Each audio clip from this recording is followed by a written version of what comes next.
running down witches, make it make sense. I find riches in the niches, make it make sense. Hi, I go by the name of Podgcast. You're looking for a job, looking for work.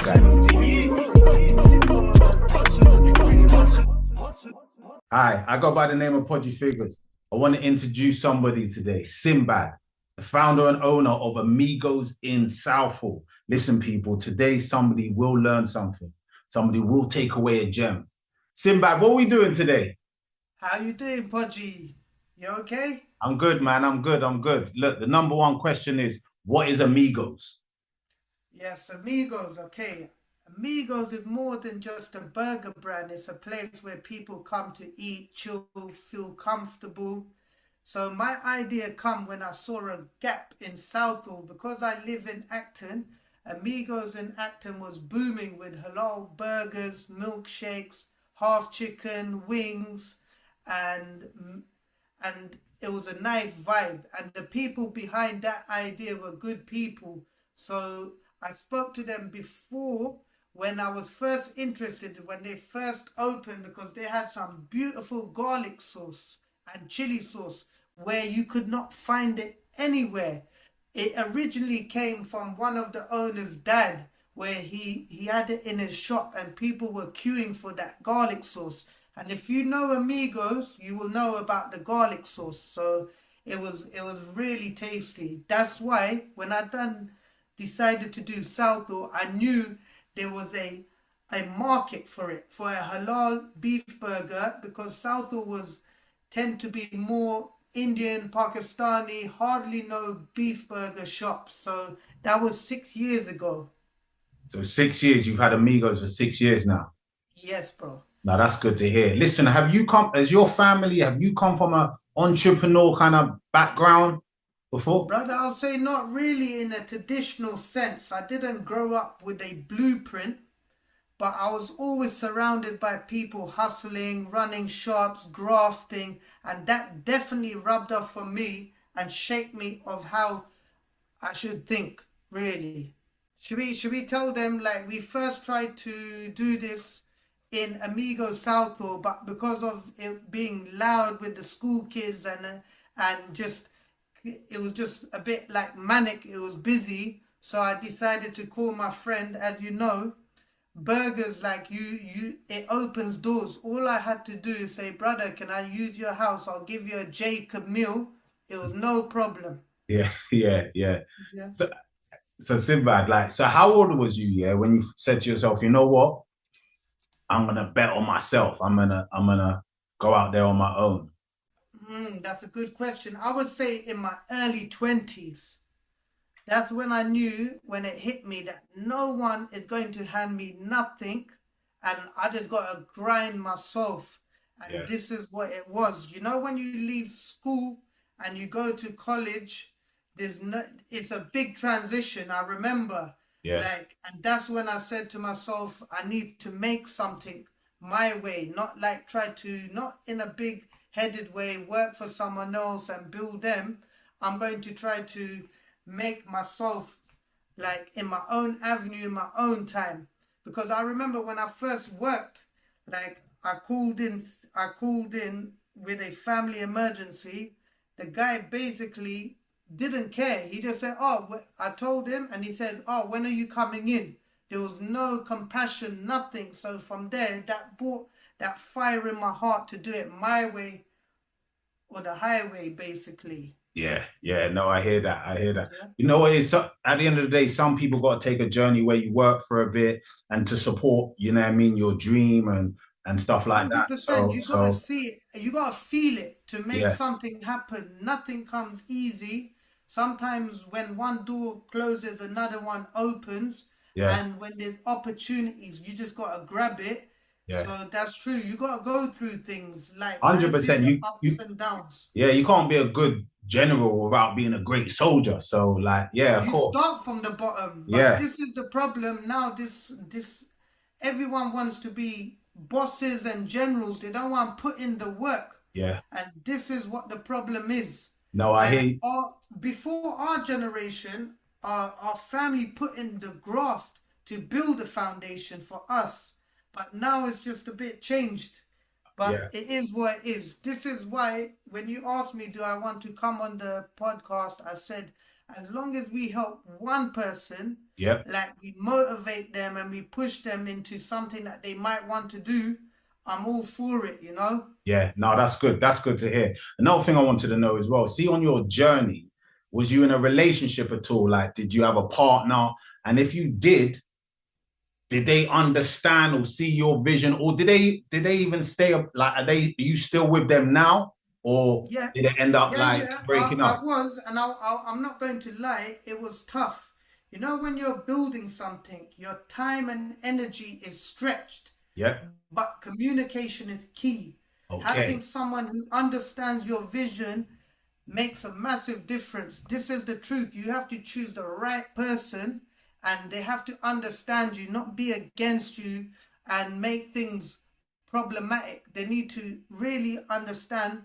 That's why you should know who you get in relationship from early. You should know who they are as a person for you, and likewise, so they understand you, you know. So you're still with the same partner from the beginning. And she's very understanding. She understands. Good. Like, we do not have like major problems, but it takes a lot of time. Like, I remember we going out in a nice romantic hotel, and then there was an emergency. Half that time I was on the phone, but she didn't moan. She understood the situation. Because she could see the vision. Choosing the right woman, or choosing the wrong woman can really ruin you, make or break you, basically. I hear you on that one. Yeah. I'm glad you said that, man, because a lot of people are going through situations and they're trying to please both and don't understand there's a sacrifice. And what you just said is choosing the right partner could either help you or break you. 100%. And we've seen people when they choose the wrong woman, how does that turn out, bro? Yeah. It's not, it don't end well. This is it. You're right. So what kind of doubts and fears, did you have approaching this business? Like, what was the doubts? If there was any doubts, if that makes sense. No, there was loads, bro, man. There was loads. Fear of failing, fear of losing money, fear of what people might say if it didn't work. But honestly, everyone feels that part of the progress. And like, you know, when you're opening something of anything, you will always have doubt, but you just got to keep forward and just keep your mind tunnel vision that you're going to make it. Yeah, no, I hear you. Another thing as well, like, before you opening Amigos, like, how did you see it? Like, vision wise, like, is it how you see it now, or is it a different vision? Nah, I saw it. I was like, this place can be busy. I can see regulars coming, families telling people about it, but I wanted to create a vibe. Like, in most places, there wasn't music being played. I played my own type of music. Like, this is what it is. I created the vibe that I wanted for myself, like, treat people the way I treat others. So I just done it the way I wanted my shop to be, basically, But with open hands, everyone is welcome, not like there's one set of people, you know? Everyone. I noticed when I came there, it was dope. Like, there was a great community kind of vibe as well in there. And as you said, there's music playing, but there's just a nice vibe. Is that what you set out for, to have like that community kind of vibe? 100%, man. Treating people properly, bro. Remembering faces, be consistent, showing love. If you want people to feel welcome and looking after them. I'm not that guy who charges for 20p sauces. Like, I've had garlic sauces and chili sauces on the table, and truth be told, like, at least 5 to 10 bottles per week or two, they get taken, but they get addicted, so they will come back for more. But I know the sauces is what people love, you know. So it's important for that, like, treating people very nice and just being nice to people, just showing love, and it comes back, you know. No, I hear you. We hear a lot of stories about restaurants and opening restaurants and that. Can you tell us something what we don't know, like the behind the scenes, what happens? Is it like a chef, Brother, a chef it's like acts that. like he owns the place, or No, you no, know what I no, mean? brother. It's like an Just iceberg, bro. It's yeah, like an iceberg in the sea. People only see that 1%. They don't yeah, see the whole long nights, early mornings, the stress, the staff issues, supply problems, all of that. But that's what it is. They just see just that little part. But I'm in it to win it. I knew what the behind the scenes are about. So if you don't put in the graph, like I said, nothing comes easy. There's so much little things per day, but you just gotta just tunnel vision, grind it out, look straight forward, and make sure that what they see is good. What they see, but it's all right. yeah. No, I hear that. Don't worry. That leads to my next question: is how do you kind of stay disciplined when the motivation kind of wears out? Because look, we know this, yeah. When you got an idea, you're full of motivation. You got the first bit, you're like, yo, I'm gonna do this, I'm gonna do this, I'm gonna do this, and then it gets into the second stage where it's actually getting done. And as the days go by and the months go by, that motivation ain't the same vibe as it was when you first started it. Do you understand? So Like what is gym, the brother, secret to like the gym. discipline? You know, gym. I would Yeah. say like gym, how people go gym in the beginning stage, and if you don't stay consistent and you don't show up, you know, sometimes in them hard days when you're tired, it's them ones that show up either way. So I can't really rely on motivation. I would say discipline is showing up when you don't feel like it, and routine keeps you moving forward. That's what I would say. Yeah, routine's big. Like routine is 100%. yeah. No, I hear that. I hear that. Like, and I feel like people need to take that away as well. Like, I don't think they should concentrate so much on motivation. It's more discipline, if that makes any sense, and get This is yourself it. into a routine, if that makes any sense. 100%. You said it correct, bro. Just motivation, Yeah. but discipline is key. Going to the like getting up and just that is something that people have lost a little during as age goes by is discipline. Yeah. No, I hear that. I hear that. If any, though, is there any opportunities you've had like to maximize while you've been on this journey, if that makes any sense? Like, or if it's not maximized, like something what kind of taught you a hard lesson going through? You know what? I would say the delivery platform helped Okay. us grow fast, yeah? Yeah. You know what? When I first opened, I was very good, but in a bad situation, we thrived, which was COVID. The COVID situation was when that happened, a lot of other places closed where people didn't want to work, or just big corporations like Nando's, McDonald's, KFC, everything was shut. For us, we remained open, but we had our own little way of dealing with it where you have to take the order at the door, then grab the food and give them with a buzzer. And that was a game changer where everyone tried our food. If we didn't have that opportunity where people had to try us, I don't know what would have happened, but when everyone tried us, that's when the game changed for me. So that's when the opportunity was, and that's where I would say was Uber. And with Uber, they worked with me. I'm not trying to be on a big head or whatever, but during that time, for the next 2.5 years, we was top 5 in London, the whole of London on Uber. That's good And to hear.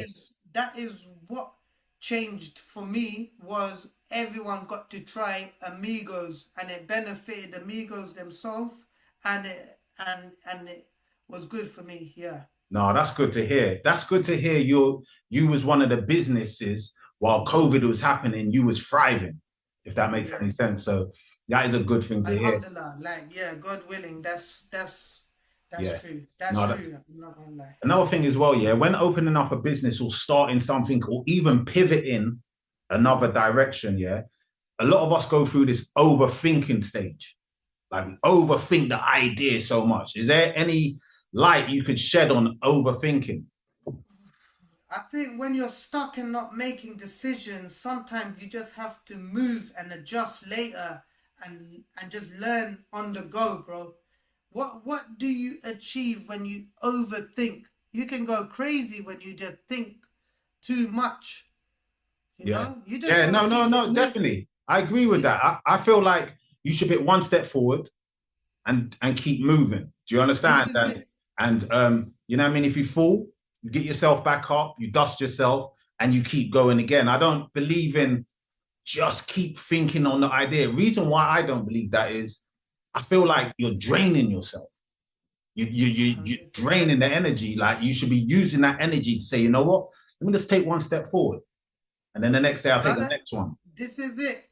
Even if it was a loss, yeah, you gotta just stay focused on your wins, but remember your losses, but just don't overthink. Life is so short as it is. It's so fast paced and living in London. So where does that help you to overthink? You gotta just think of the next win. Think of the next challenge, or just keep it moving. That's true. But this is it. Like when you're surrounded by negativity or negative people, that's when you start to overthink as well. Yeah. You just gotta be positive and have that tunnel vision.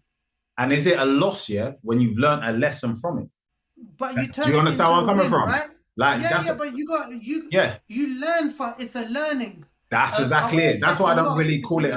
That's what I'm saying. That's why I don't really call it a loss, because if I learned from a situation, I don't see it as a loss, if that makes any sense. So what don't kill you just makes you stronger. Definitely. So you learn and you know that you won't do that silly thing again, or something that you know that won't benefit and keep you in a better position, you know? Yeah. Finances wise, like raising finances for a business or working another couple jobs to get your finances for your business, like using your occupation to build a business. Could you share how you went about things, or how you could recommend a way? I wish I had a tooth fairy where I just woke up and money was just there, yeah, but it was mainly personal saving, reinvesting everything back into businesses. There was no shortcut, or I had to borrow from my family here, there. Yeah. That's why when I first took and I done this business, I said that I will not take a wage till I clear everyone first, and then I would take my wage. That's honorable. You know? That's honorable, yeah. So that was the thing. So it was personal savings and borrowing. There's always people and companies that are willing to help. The other day, Barclays rang me and said now they have like a franchise opportunity, like where if you want to take a franchise of these big companies, they can help you with it. You get more help now than what you did before. Okay, that's good to hear. That's one thing. Even in this time we're going through now, it is a bit of a dark recession we are going through. It's been a year or so, but there are always people out there that are willing to help or invest in people, and that's very important. So don't think your back is against the wall when there are always opportunities. So basically you're saying you saved a bit, borrowed from family, and you know, when you got back to the place you needed to get, you made sure everybody was straight, everybody was right. And some, whoever I gave some more, you know, so yeah, that's good to hear. It's only right, you know. That's good to hear. I was telling people today that I'm interviewing the guy from who Amigos owns Amigos in Southall, the founder and owner. And Uxbridge. I've got a dark kitchen in Uxbridge. Okay, Kitty. We're gonna get to that. But they was wanted to know the number one question. They would say to me, is that a 6-figure business? You know what? You know what? I'll say I don't really want to go in exact numbers, but it's doing well and it's growing. Yeah. That's the main thing. The focus has always been stability and not flexing figures. Okay. If you know me, I'm not like a showy guy. I'm humble. I keep it moving. And that's the main thing, bro. Like, you know, money will come, money will go, I hear you you. know. I hear And you. I stop flexing on, you know, trying the rolly this. I want houses, I want things that will grow me Yeah. and my future more than just buying clothes, you know. I hear you. And look, I want to get back to what you were saying about the dark kitchen because I want to ask you, have you thought about expanding? Have you expanded? If you have, please talk on it. Yes, definitely, but the right way, the strong foundation first, then growth, yeah?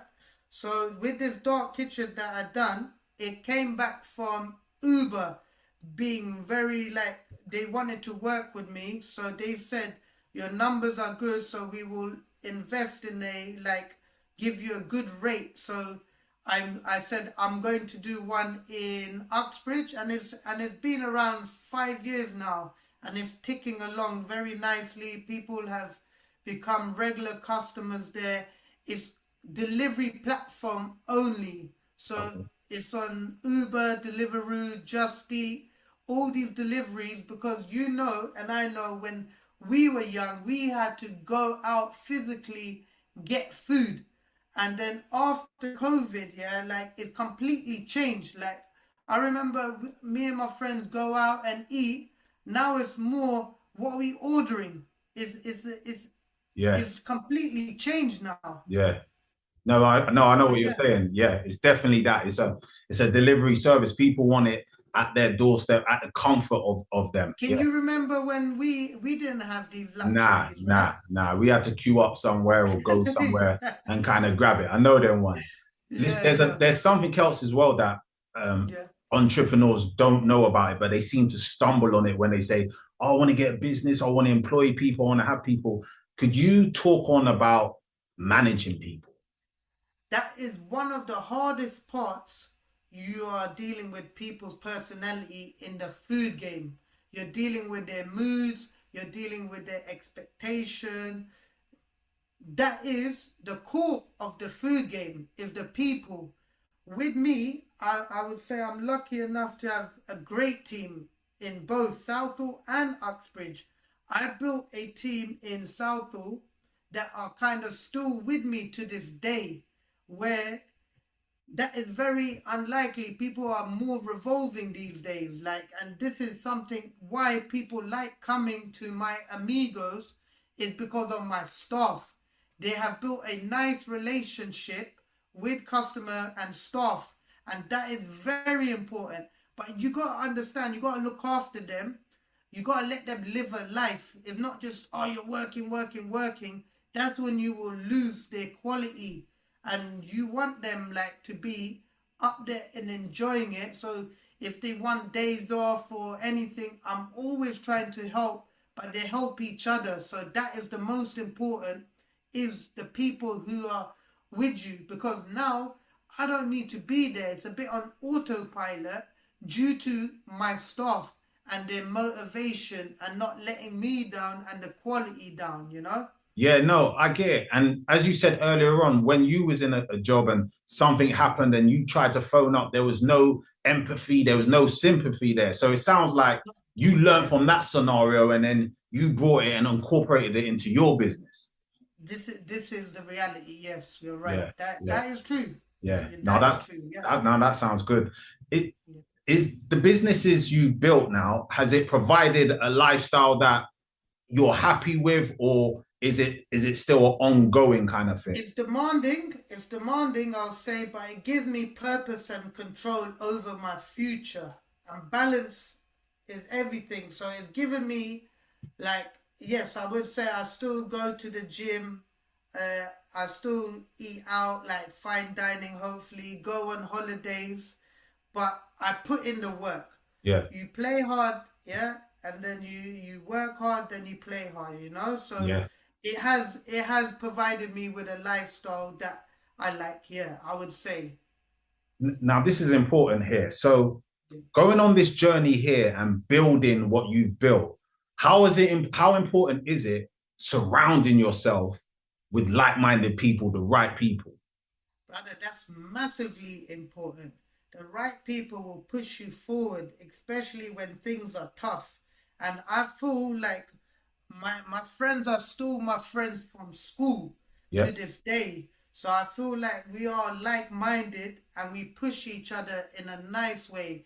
We're not like negative towards each other, but you have to have a good, strong circle. It can be a handful, or because that is the reality. It's a handful of good people, but you should speak to them and communicate, because they're the ones who will keep it real with you and tell you what you might need, or just, it's very important, you know? Yeah, no, I agree with you, because think about this. Like, me and you went to the same school, Acton High. Yeah. You're an entrepreneur. I'm an entrepreneur ourselves, and like we might have not, we might have went years without speaking to each other, or just saw each other from time to time and just showed love and supported what was going on. Brother, But the now, respect was there. I remember always, and then we double back now. Growth and then, attracts growth. yeah, yeah. And another thing as well, could you share any money management tips? Yeah, I can, bro. You got to track everything. Separate your business and personal money. But Yeah. you always need to have a little buffer. You need to have something in the tank, yeah? Because you never know when it's a rainy day, like my machines are broken, this light is broken. It's always something, yeah? Yeah. So you need a fallback money. But when it comes to business, you have to understand the figures. Figures is everything. You can open a business, but if you haven't done your working out of your profit and your overheads, then you're not in it to win it. You really have to know your finances, and that's everything when it comes to business and tracking, you know? Another thing as well, like, because it's leadership as well, I wanted to ask you about. Leadership ain't taught in school, innit? So it's not taught in college as well. So how did you kind of get into that position and understand it as well? And if you do, can you shed light on it? You learn leadership by doing, making mistakes, listening. Experience is the real teacher. But I've always kind of had that leadership in me. I've organized football for like many years, going holidays. I've always kind of been that person, like, I'll take it, like, I'll sort it out, you know? Yeah. So that's how, like, it's gone through experience and doing it. That's what I would say, leadership. But everyone can be a leader. Let's not get twisted. Like, even if you feel you're not confident, you just got to find a way and become a leader. Like, leaders are not born overnight, you know? They're going through a process, not, you know, you live. It's experience. It's experience. 100%. Yeah. No, definitely. No, but before you do leave though, please tell us where this Amigos is, like the full address. And I want to say as well, I wined and dined in there as well. The food's great. And they're on Deliveroo as well. So definitely check it out and get your orders in as well. And I'm not saying that just to say that, like, the food was actually good. So yeah, man, before you do go, please, like, give us the full rundown. I've got 4.6 with 2,000 Google reviews. So that might be saying something that people do like the food. Yeah. So please do try it. Come in, have a nice Amigos experience. Yeah. See how the team is working, if you really like it. And where is it address-wise? Where is it in Southall? We're on 10 Beaconsfield Road, UB1 1DW. On Friday to Saturday, we start from 12 and close at 3 a.m. And Sunday to Thursday, we start at 12 and close at 2 a.m. So we are quite busy during the night time, and this is where people like to eat the most in London. They like to get on with their life, and then at night, wine and dine, Netflix and chill, or come to the shop. We're there to provide.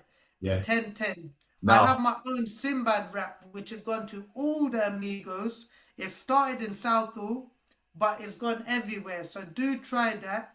And also, I'll be opening something called Grill Cartel, which will be built in Acton, which will be a dark kitchen and a collection. So do hear and listen to that. It'll be coming out next weekish. Grill Cartel, Acton. No, we'll definitely look out for that. We'll look out for that. And even if we circle the block again and you know what I mean, you can kind of give us a lowdown how that's going 100%. On as well. I'm here to help. No, I'm here to definitely. help, brother. This Uh, is the reality. If you don't help people, then what's the point going through life experience? We're here to help each other. We're humans. Love oversees everything, brother. This I is hear you. why, like, I'm good. Like, I'm No, happy. thank you. I want to say thank you though, Simbad. I appreciate you coming and sharing your story as well. And I know you're going to be inspiring some people out there as well. So Hopefully. thank you for And today, thank you bro. for having me. It's been a pleasure as well. Yeah. And you're welcome anytime, yeah? Yeah. So No. hopefully I'll see you holding Amigos Cup on the next podcast you're Yeah, interviewing, yeah? definitely. I appreciate that, bro. Thank you, there, Peace, Simbad. love, and Love. blessings.